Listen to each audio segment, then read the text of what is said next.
After External Affairs Minister S Jaishankar met US Secretary of State Blinken, White House said India has a unique role to play. Washington added India has the ability to speak with moral clarity, and when the Prime Minister said that this is not an era of war, the world listened. US also said we hope to work closely with them to bring this war and Russian aggression to an end.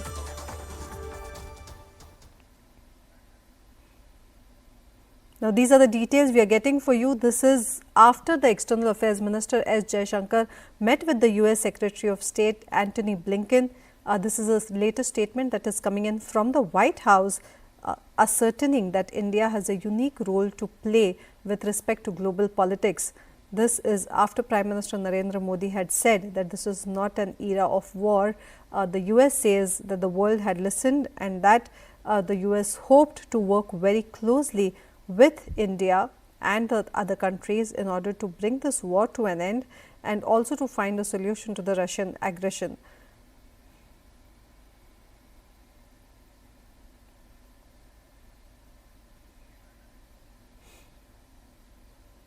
Now, after the Russian aggression, we have seen the outreach by the US, especially towards India, China, and we have seen that the kind of role that the US expects India to play. These statements are extremely crucial on that background because here the White House is clearly indicating that India has a unique role to play with respect to global politics.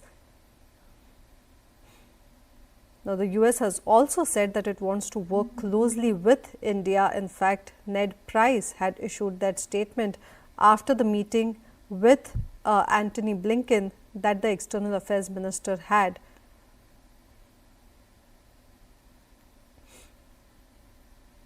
In fact, the statement comes amid Russia-Ukraine war, and this is being looked at as an extremely significant statement, where the Washington DC has added that India has the ability to speak with moral clarity.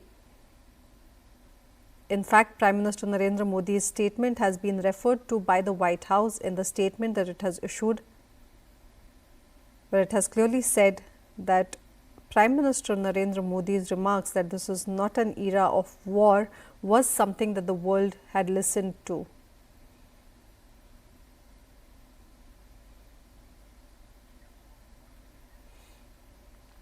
Now, moving on, the meeting of the Quad foreign ministers will be hosted in the national capital today. The meeting will be chaired by the External Affairs Minister S Jaishankar and will see participants of foreign ministers of Australia, Japan and the US Secretary of State.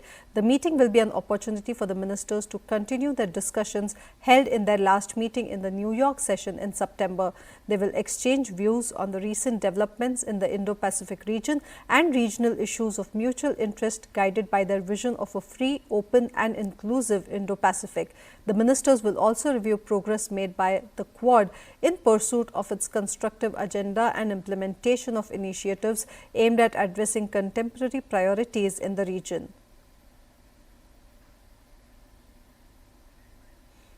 Now, to give us more information on this, I am being joined by my colleague Abhishek live on the bulletin. Abhishek, how important is this Quad meeting that is going to take place today? Anya, clearly this Quad meeting is important because it is first it's happening at a foreign ministers level. That will also in a way prepare the blueprint that the leaders will be discussing when the Quad Leaders Summit will be happening sometimes in May in Australia. So the meeting is very crucial.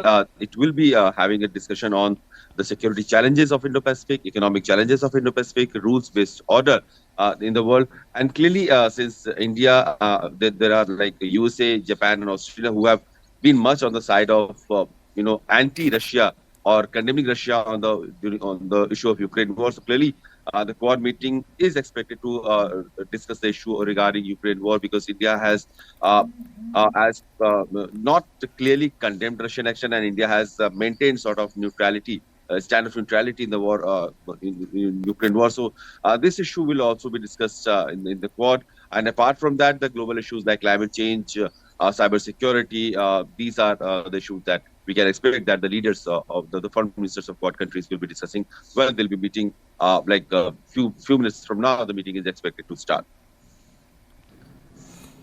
Well, Abhishek, we've also seen that the White House has issued a statement appreciating India's role. On that background, what are the expectations in this meeting, particularly with respect to Ukraine-Russia war that still continues?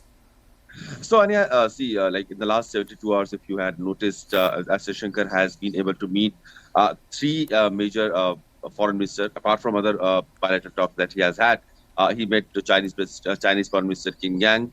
He met the Russian Foreign Minister Sergei Lavrov, and he also met Secretary Blinken from USA. So clearly, India is in a place where it is having a conversational relation with at least these three countries who are talking about the geopolitical standard. They are not talking to each other. Secretary Blinken did not talk to Chinese Foreign Minister Xinjiang because he was the U.S.-China diplomatic row has actually gone down in the recent times.